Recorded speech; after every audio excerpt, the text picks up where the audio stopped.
J'ai prié pour toi. Merci.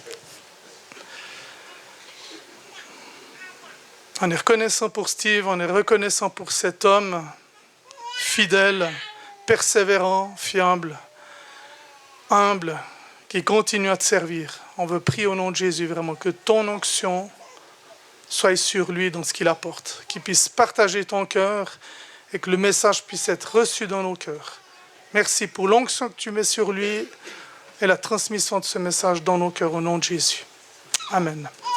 Sois béni. Merci. Je trouve intéressant aussi d'être devant, puis rien dire, puis vous regardez. Et vous me regardez. Quelle drôle de tête ce matin, celui-là. Hein. Je veux d'abord commencer pour vous dire merci. Merci pour votre intercession. Pour moi, vous savez que je suis passé par une semaine plutôt difficile. J'avais une infirmière hors pair à la maison, mais c'était quand même douloureux. Voilà.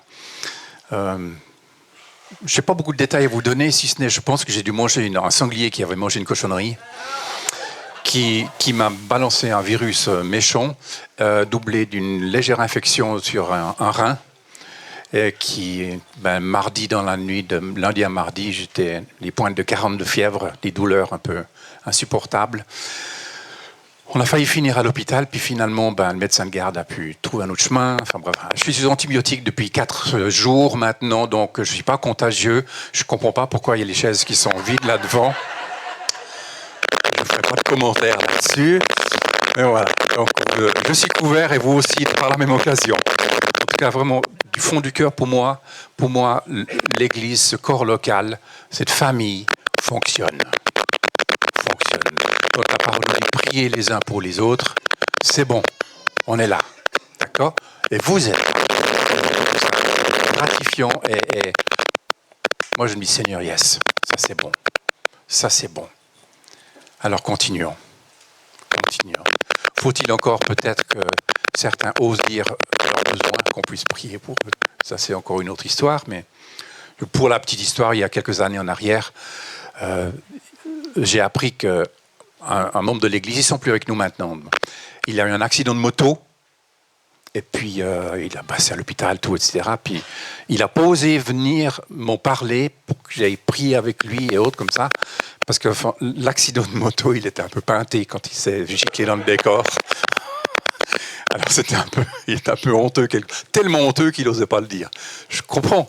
En même temps, on n'est pas parfois honteux aussi de nos péchés. Puis on va quand même vers le Père. C'est le seul chemin. Je trouve qu'on a plus tendance à fuir le Père quand on est pris en flagrant délit, si on veut dire, que de se rapprocher de lui. Des fois, il faut un peu de temps. Vous savez l'histoire du fils prodigue. Enfin voilà. Le sujet du jour,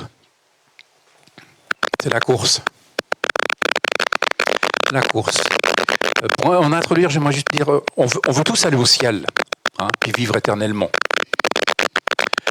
Mais on peut vivre le ciel déjà maintenant, sur terre. Et je crois que nous sommes appelés à le vivre sur terre. Alors moi, j'appelle le ciel plutôt royaume de Dieu. D'accord? Parce que je ne suis pas du tout convaincu qu'on va passer des milliards d'années, l'éternité, au ciel, à jouer de la harpe sur un nuage, je ne sais pas quoi, etc. Je ne crois pas. Je ne crois pas à ça. Et si je lis la parole correctement, Jésus revient pour établir son règne, son royaume sur terre. Sur terre? Oh! Ça ne va pas être une nébuleuse, je ne sais où. Non, c'est sur cette terre. Elle aura été purifiée par le feu, j'en sais rien. Ok, d'accord, mais nouveaux cieux, nouvelle terre. Et on sera là. Il n'y a pas beaucoup d'amen là. Hein? Il y aura du monde, mais c'est pas grave. Hein? L'écologie, ça sera réglé, il n'y aura pas de souci maintenant. L'homme essaye de régler maintenant, mais ça ne va pas se faire. On se leurre, ça devient un dieu d'ailleurs, mais enfin bref, c'est autre chose. Nous sommes là, sur terre, pour établir le royaume de Dieu. Le message, c'est « Allez, faites de toutes les nations, annoncez que le royaume de Dieu s'est approché. Et le chemin, c'est Jésus. Tout simplement. Qu'est-ce qu'on cherche la tête à faire des trucs, des machins, des combines, Non, soyons témoins. Témoins. Alors mon texte ce matin, c'est 1 Corinthiens 9, 24 à 27. Paul nous dit, Jésus nous dit par la bouche de Paul, au stade, tous les coureurs font la course, mais un seul gagne le prix. Vous ne savez donc pas cela? Alors courez pour gagner le prix. Tous les sportifs s'entraînent en se privant de beaucoup de choses. Eux, ils le font pour gagner une récompense qui ne dure pas. Nous, c'est pour une récompense qui dure. C'est pourquoi moi je cours, mais pas au hasard. Je suis comme un boxeur, mais je ne donne pas de coups dans le vide. Je traite mon corps durement. J'en suis totalement maître. Sinon, moi qui ai annoncé le message aux autres, je risque ensuite d'être éliminé. Voilà, cool, hein? Donc on m'a demandé de parler de la discipline spirituelle. C'est dans le cadre donc de vivre par l'esprit, hein, de tous ces derniers messages qu'on est en train d'entendre et vivre remarquable d'ailleurs. Hein. Si vous avez raté, retournez, c'est enregistré, c'est filmé, ça vaut la peine. C'est juste fort et puissant. La discipline spirituelle, frères et sœurs, est une pratique biblique régulière destinée à favoriser la croissance spirituelle et la ressemblance avec Jésus-Christ. Le connaître et le vivre. Ce sont des pratiques intentionnelles destinées à favoriser vraiment une croissance spirituelle et l'intimité avec Dieu. L'intimité avec Dieu. Il n'y a rien à mériter, mais beaucoup à relationner. Je parle toujours, je ne prêche pas une religion, je prêche une relation. Et c'est important, c'est vital, c'est fondamental. Et dans cette relation, grandir avec et dans le Seigneur. Donc, je cite tout de suite, ce n'est pas du légalisme, ni religiosité. Ni religiosité. Parce qu'il y en a qui disent, ben, si je fais ça, fais ça, fais ça, fais ça, fais ça. Ah oui, je veux dire, ça c'est du légalisme. Voire même vivre en religiosité. Il y a des systèmes pour... Non, c'est pas vrai. C'est pas vrai. Et ceci rejoint le message de dimanche dernier où Nathanaël a utilisé oui, O-U-I, hein, la première lettre, orientation. Voilà, j'ai fait le lien, donc on peut aller plus loin. Ça va? Mais j'aimerais commencer par relever qu'est-ce que le contraire d'une discipline spirituelle. Est-ce que ça existe? Ben oui, ça existe. Vous savez ce que c'est? La paresse spirituelle. La paresse spirituelle. La paresse spirituelle n'est pas seulement le fait d'être fatigué, ce qui est un peu mon cas ce matin, mais c'est aussi négliger notre croissance spirituelle. Négliger notre croissance spirituelle. C'est se contenter d'un minimum d'effort dans la prière, la parole et l'obéissance. Ce que dit l'Écriture par rapport à ça, dans Proverbe 18, 9, celui qui est paresseux dans son travail est le frère de celui qui détruit.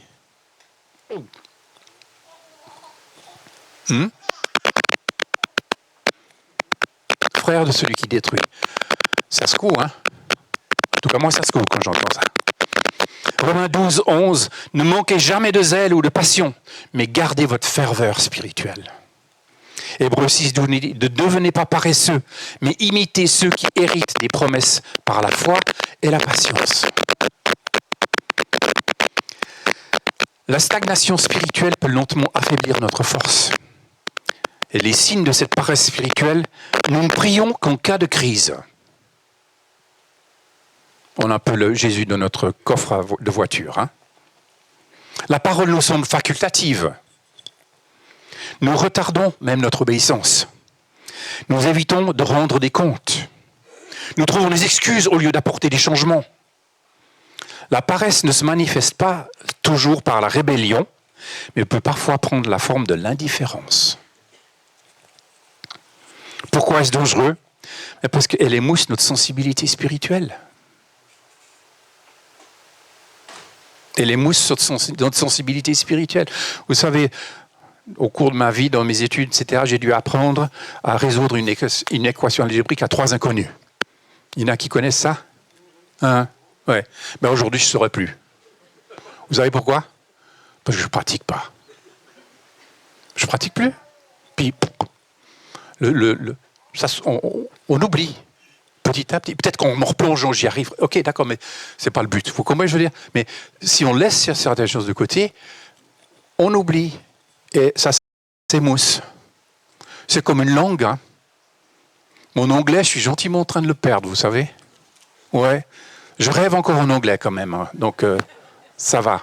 La racine est là. Mais enfin, juste pour dire, I can still speak English, no problem. That's not the problem, ok? Voilà. Donc, voilà. Mais juste pour dire, quand on ne pratique pas quelque chose, ça s'émousse. Et on trouve parfois des excuses pour. Puis elle affaiblit bien sûr notre discernement. Hein. Elle ouvre la porte à la tentation. Et elle ralentit la maturité. Ralentit la maturité. On ne grandit pas par hasard, frères et sœurs. La croissance nécessite une intention. Une intention. Alors, retour à notre texte de Paul. Tous les coureurs font la course, mais un seul gagne le prix. Dans une course, tout le monde participe, hein, on dit. Mais tous ne gagnent pas. Mais le message ici, ce n'est pas de dire il n'y aura qu'un gagnant, pas décourager, mais au contraire, le texte dit courez pour gagner. Cela signifie ne vivons pas à moitié. Ne vivons pas ces choses à moitié. On y va à fond. Un sportif accepte. J'ai sauté un petit bout, pardon. Ne croyons pas à moitié. Ne travaillons pas à moitié. Chacun de nous avons reçu un don ou plusieurs. Alors, qu'est-ce que l'on fait? Moi, je trouvais qu'on avait des descendants de David dans la louange ce matin. Les harpes n'étaient pas tout à fait la même forme, mais purée, c'était beau. C'était juste bravo.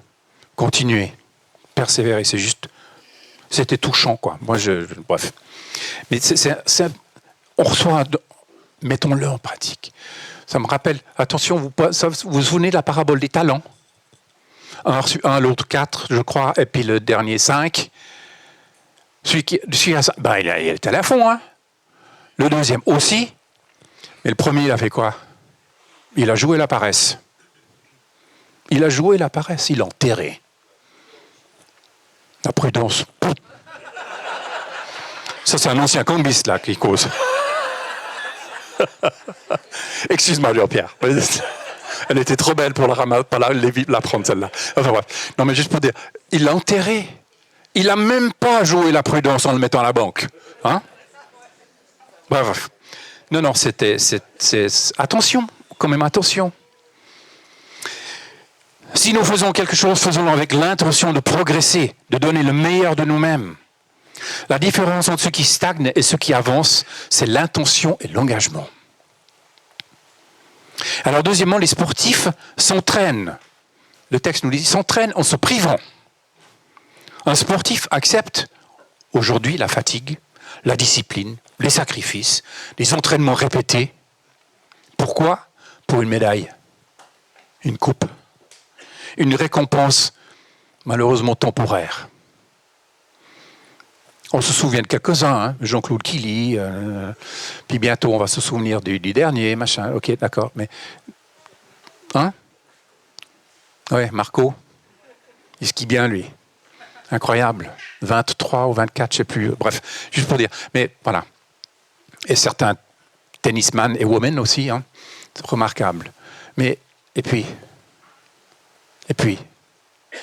ça passe. Hein.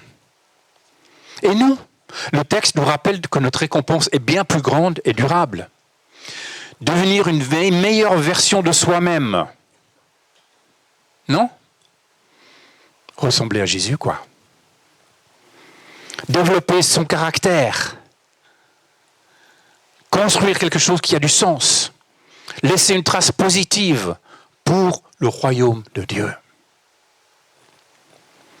La progression demande des sacrifices, bien sûr. Mais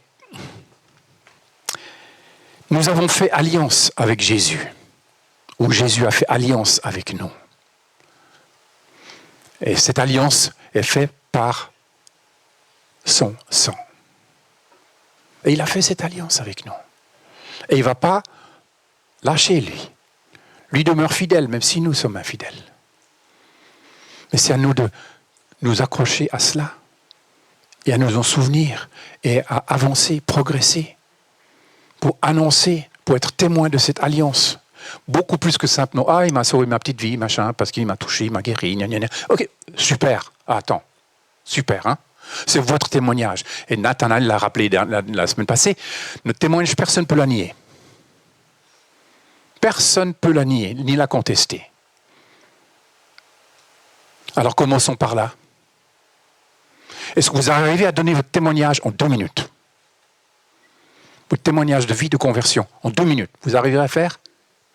Mais si vous n'arrivez pas à le faire, asseyez-vous, écrivez-le et apprenez-le par cœur. Et où que vous soyez, vous avez votre témoignage là. Jésus a fait ça. À la limite, vous pouvez rajouter « Est-ce que je peux prier pour toi ?» C'est ça. Allons plus loin quand même. La progression, bien sûr, demande des sacrifices, des fois moins de distractions, plus de constance, plus d'efforts invisibles. Mais ce que nous construisons en nous dure bien plus longtemps qu'un simple trophée. Je ne sais pas ce qu'on veut dire, mais ce que Jésus construit en nous. Oui, je veux dire. Ensuite, troisièmement, je ne frappe pas dans le vide. Vous avez vu un boxeur frapper dans le vide? Ouais, de temps en temps, pour se chauffer. Hein. Mais autrement, sur le ring, pas tout à fait ça. Ce passage parle de clarté et de direction. Ne pas courir au hasard, ne pas donner des coups dans le vide. Autrement dit, avoir un objectif clair. Savoir pourquoi on agit. Canaliser notre énergie intelligemment, physique et spirituelle. Beaucoup de personnes sont occupées, mais peu sont réellement alignés avec un but précis.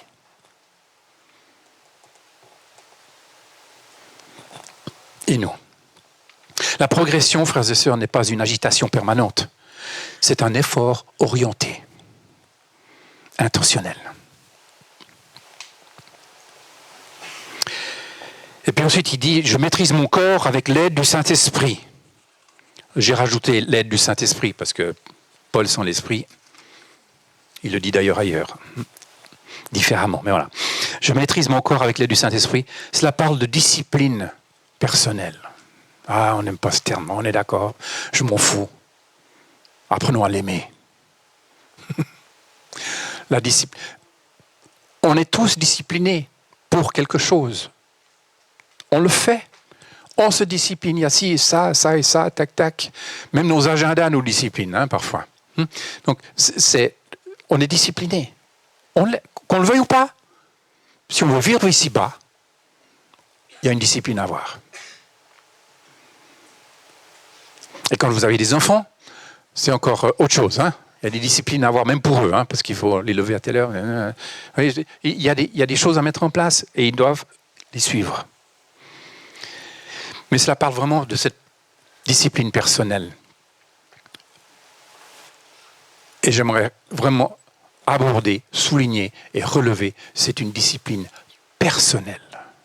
De nouveau, je ne parle pas de religion, je parle de relation. Maîtriser son corps, alors ça veut dire aussi contrôler ses habitudes, dominer ses impulsions, rester fidèle à ses engagements. La vraie victoire n'est pas contre les autres. Elle est contre la paresse, la peur, le découragement, le manque de constance. Celui qui se maîtrise progresse. Celui qui progresse gagne en confiance. Donc, on s'encourage. Le texte dit « La vie avec Dieu est une course, ne la courez pas sans intention. » La progression demande de la discipline. Oui, ok. Les résultats durables exigent des efforts constants. La maîtrise de soi est une force, un fruit de l'esprit. Et c'est Dieu qui fait grandir ça en nous. Vous en manquez? Ben, demandons-le. Oh. Nous ne sommes pas appelés à participer, nous sommes appelés à progresser. Même si aujourd'hui nous sommes fatigués, même si les résultats tardent, même si personne ne voit nos efforts, continuons à courir, continuons à nous entraîner, continuons à viser plus haut. Parce que la récompense de la persévérance dépasse largement la difficulté du moment. L'Église primitive a commencé comme ça. Dans Actes 42, il nous dit, il persévérait dans l'enseignement des apôtres, dans la communion fraternelle, la fraction du pain et dans les prières. Donc, premièrement, le culte et le rassemblement, non? Pour l'enseignement, la communion. On peut aussi avoir la communion ailleurs et différemment aussi. On n'est pas, mais aussi, on est là, non? On est rassemblés au nom de qui? De Steve? Me demande pas, Nathanaël? Julien? Johan? Joachim? Le conseil? Non. Ou même au nom de l'Église évangélique? Non. Non. On est rassemblés là, au nom de Jésus, pour porter nos regards sur lui. Alors les objectifs, croissance et transformation, c'est vraiment une priorité. Elle aide à forger le caractère, à approfondir les racines spirituelles et à se conformer à l'image de Jésus-Christ. La proximité avec Dieu, dégager du temps pour Dieu, de se retirer des distractions, de se concentrer sur l'essentiel. L'équilibre, ce n'est pas une œuvre méritoire pour gagner le salut, mais une hygiène de vie pour mieux servir Dieu. Il faut évaluer nos motivations. Le but n'est pas d'être parfait, frères et sœurs. Non, c'est Jésus qui s'en occupe. Mais notre but, c'est de demeurer dans le Christ, pour être transformé de l'intérieur. Alors, il y a des disciplines intérieures. Je vais vous en citer quelques-unes, mais ces pratiques se concentrent sur notre vie spirituelle, personnelle et notre relation directe avec Dieu. Je reviens au point de départ. Sans cette relation personnelle avec Dieu, on ne va pas grandir. On ne va pas progresser. Mais en même temps, il faut alimenter cette relation. Le mariage est une alliance. On est d'accord? C'est d'ailleurs l'image de l'alliance Jésus et son Église. D'accord? Ok. Si, le jour du mariage, le mari se tourne vers sa femme et dit « Voilà, je t'ai dit une fois que je t'aime, si je change d'avis, je te redirai. »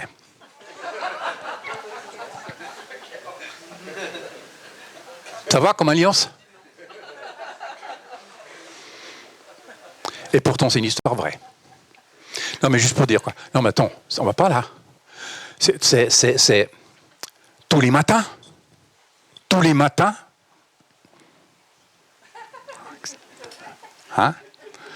Je mettrai sous les mots, je t'aime et je t'ai choisi. Voilà. Comment je l'exprime. Autrement, des fois, mais comme ça. Et vous, les mariés? Et vous? Vous faites alliance. Ce n'est pas un contrat, vous êtes en alliance. Comme nous et chacun d'entre nous avec Jésus. Et c'est lui qui a fourni cette alliance, qui le tient. Par son sang. Donc, c'était quelques pratiques intérieures ou disciplines intérieures, si vous voulez. La méditation, se concentrer sur les Écritures pour les laisser pénétrer le cœur, nous édifier. La prière, communication constante et intentionnelle avec Dieu. Prier sans cesse, ça vous arrive? Moi, ça m'arrive. Le plus possible. Quand je suis au volant, je ne ferme pas les yeux. Mais on est bon, mais c'est bon. On n'a pas l'air ridicule maintenant, parce qu'avec les no hands.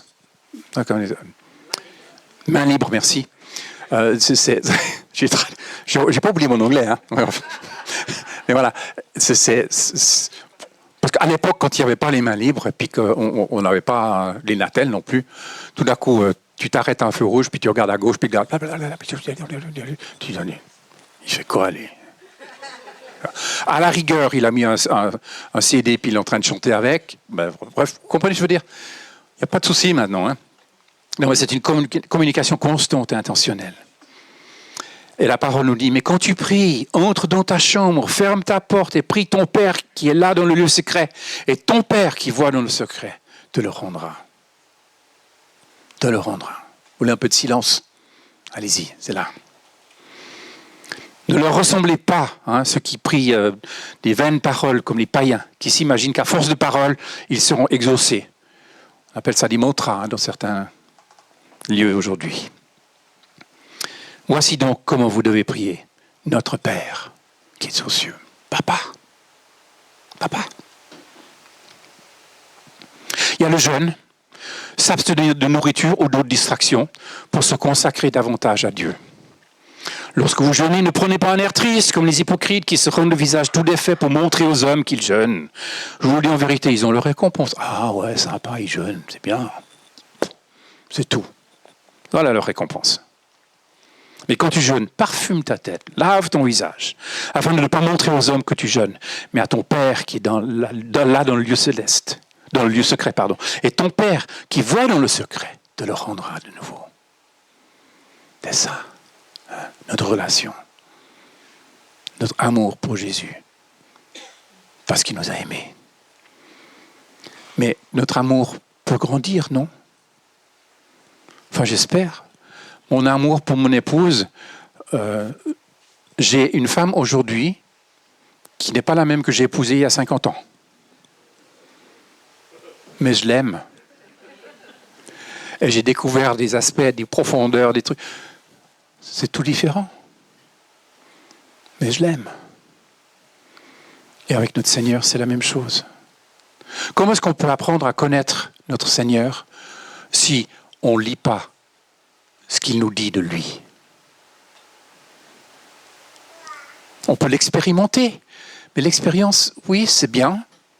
Pour moi, c'est confirmer la réalité, la vérité de qui il est. Et on expérimente. Voilà. Puis bien sûr, il y a l'étude. Analyse approfondie de la parole de Dieu pour transformer la pensée. Alors, nous ne sommes pas tous capables de ça, je suis d'accord, je le reconnais. C'est bien. Jésus a donné des ministères pour l'Église. Apôtres, évangélistes, prophètes, évangélistes, pasteurs et docteurs. Les docteurs, vous savez ce qu'ils font, c'est les docteurs pour creuser la parole. Il faut leur confier de temps en temps les choses, hein, puis il peut nous apprendre. Hein. Et puis quand on dit l'apôtre, c'est celui qui touche les autres ministères, qui arrive un petit peu à remplacer s'il veut. Le prophète, il pointe la direction. Le plus long, c'est l'évangéliste qui va le chercher. Hein. Et puis le pasteur, il rappelle l'alliance. Et le docteur, lui, il va chercher les petites choses comme ça. Non. Il y a des disciplines extérieures aussi. Les disciplines visent à simplifier le mode de vie et à aligner ses actions sur ses valeurs spirituelles. Attention. Elles visent à simplifier le mode de vie et aligner ses actions sur les valeurs spirituelles. Alors la première, c'est la simplicité. Chercher le royaume de Dieu avant tout. Et je rajoute, oser se détacher du matérialisme un petit peu. Mais c'est plus que nécessaire. Chercher premièrement le royaume de Dieu, c'est obéir à ce que Dieu nous demande, hein, à ce que Jésus nous demande. Il y a la solitude, comme on a dit tantôt, hein, se retirer du bruit du monde pour être seul avec Dieu. La soumission, pratique de l'humilité envers Dieu et envers les autres. Il y a le service, aider les autres par amour pour le Christ, souvent de manière désintéressée. Et puis il y a aussi les disciplines communautaires. Communautaires. Vous saviez ça ? Une des disciplines communautaires, c'est la confession. Reconnaître ses péchés devant Dieu et parfois devant ses frères pour recevoir le pardon et la guérison. L'adoration, c'est évident, c'est cool. L'adoration. Célébrer Dieu ensemble par le chant, la louange, la reconnaissance. Le discernement, rechercher la volonté de Dieu collectivement. La célébration aussi, de se réjouir ensemble de la bonté de Dieu et de ses œuvres. Puis je relève également l'importance du témoignage, de l'évangélisation. Vous savez, nous ne sommes pas appelés à tous avoir, nous n'avons pas tous le ministère d'évangéliste. Par contre, nous sommes tous appelés à être des évangélistes. Je fais la nuance dans le sens que nous sommes tous appelés à être témoins. Tout simplement. Pas besoin de chercher midi 14 heures. Tu travailles dans une banque, tu es témoin pour Jésus dans cette banque. Tu travailles, je ne sais où, quel que soit ton travail ou ton ministère, moi je trouve que le travail que vous faites, c'est votre ministère. Ça va comme ça? Donc, soyez témoins là. Soyez témoins dans votre famille, soyez témoins au plus large, soyez témoins dans le quartier, tout ça. J'ai souri il y a une année ou peu plus. J'ai discuté avec une dame dans notre quartier du hameau de la Fontaine. Elle dit oui. Elle était assez nouvellement arrivée. Elle a dit oui. Alors je suis tombé. Nous sommes arrivés dans un quartier des évangéliques. Je dis comment ça? Oui, c'est des chrétiens évangéliques. Il y en a partout dans ce quartier. Je dis cool. Elle dit hein? C'est génial quoi. Une chose, au moins, si quelqu'un sait ça, et qu'ils ont des difficultés, ils savent aller chez quelqu'un pour trouver du secours. Enfin, moi, je le vois comme ça. Est-ce que nos voisins savent ça? Je ne sais pas. Et voilà, c'est juste pour dire, vous comprenez, c'est notre témoignage. Notre témoignage. Bien sûr, il existe nombre d'autres disciplines qui touchent à tous les aspects de la vie quotidienne. Elles sont souvent classées par leur intention, c'est-à-dire se détacher du monde et s'engager envers les autres. Oui, pas de problème.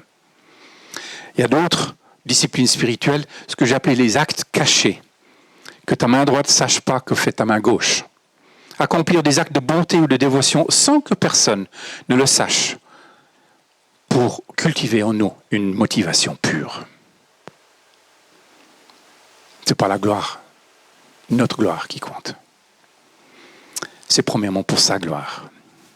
On peut même tenir un journal, noter ses prières, ses réflexions sur les Écritures et les traces de l'action de Dieu dans sa vie. David, avec les psaumes, c'est exactement ce qu'il a fait. Il a mis la musique avec, parce qu'on s'en souvient mieux. Mais c'est exactement ce qu'il a fait. Alors, les 150, ce n'est pas tout de lui, mais il y en a une bonne partie, hein.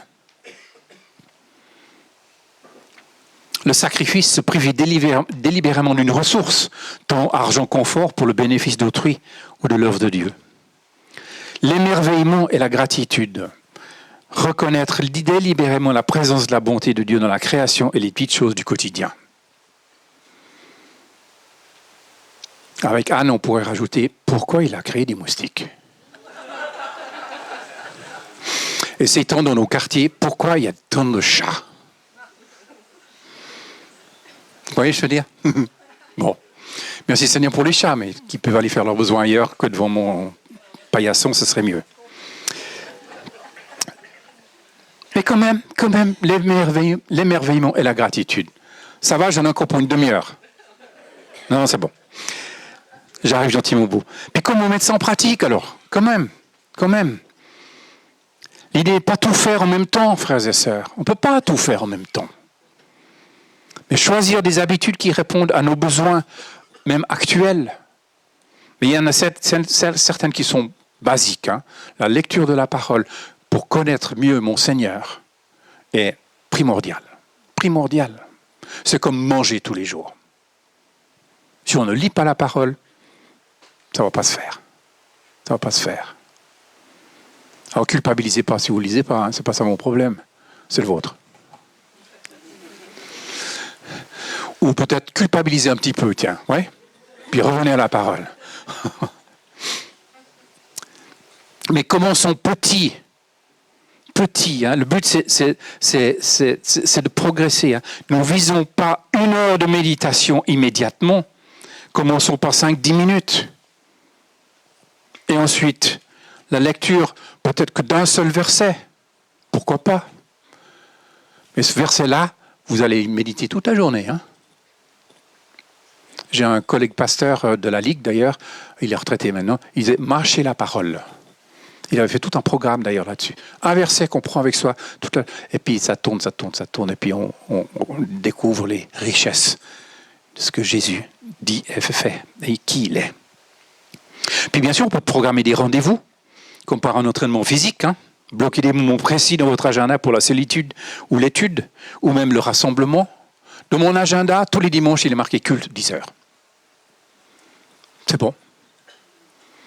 Alors, il y a des fois, il y a quelque chose qui vient, machin, un truc comme ça. OK, c'est pas grave. On peut nous taper dessus ou bien. Non, mais c'est juste... Pourquoi j'ai mis culte tous les dimanches? Parce que vous êtes ma famille. On est des frères et sœurs. Et j'ai besoin de vous. Et j'espère vous, peut-être un peu besoin de moi. Mais juste pour dire, on a besoin les uns des autres. On a besoin les uns des autres. Un proverbe africain dit, celui qui va tout seul va plus vite, mais celui qui va à deux va plus loin. Et puis, à combien quand on est 200? Waouh! OK?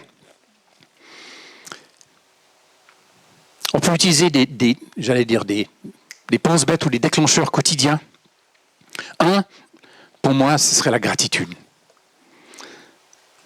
Avant chaque repas, puisque j'espère que vous priez pour le repas, citez 3 choses pour lesquelles vous remerciez Dieu. Et vous les priez.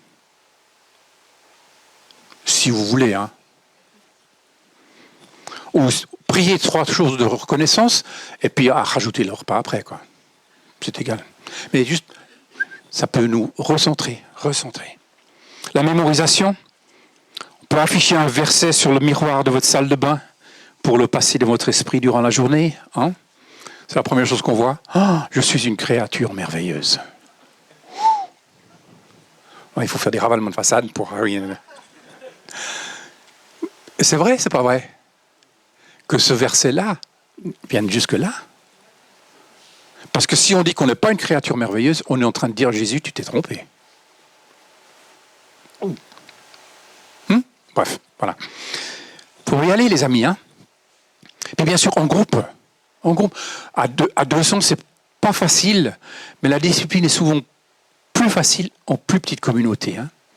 C'est pour ça que dans cette église, j'en suis tellement reconnaissant, on a la possibilité de rejoindre un groupe d'études, de partage, de discussion, de prière ensemble, qui s'appelle groupe de maison, ou église de maison,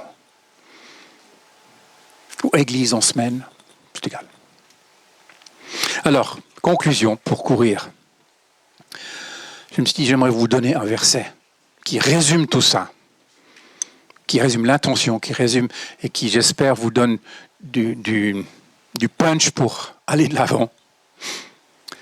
J'ai trouvé le psaume 37,4.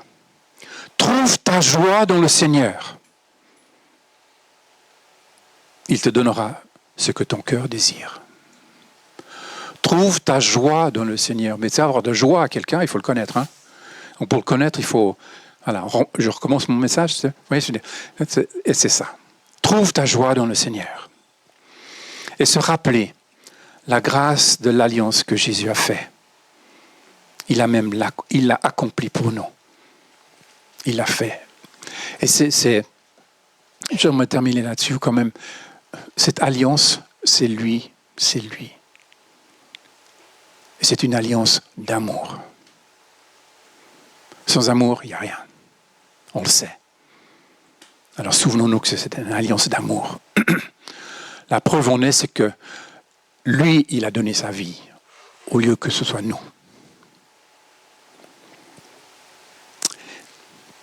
Et comment se rappeler cette belle alliance? Moi, je vais introduire la scène. Ça va? L'alliance en son sang. L'alliance, le pain, le jus de raisin. On rappelait que son sang a coulé pour que le mien n'ait pas besoin de couler. Son corps donné pour nous donner vie, force. Ensemble. Parce qu'il est en train de préparer son église, son épouse. Et il vient la chercher. Tout bientôt, les amis. Enfin, Paul l'a dit il y a 2000 ans déjà. Mais on se rapproche de jour en jour. Alors, prenons cette scène. Et j'aimerais nous encourager. Prenons cette scène dans la joie. On n'a pas besoin d'avoir des mines d'effet. Il est mort. Et c'est fait. Et il est ressuscité. Et tant mieux. Amen. Mais dans cette joie de son sacrifice pour que moi je sois libre, sauvé et grandir en lui. Amen. Soyez bénis.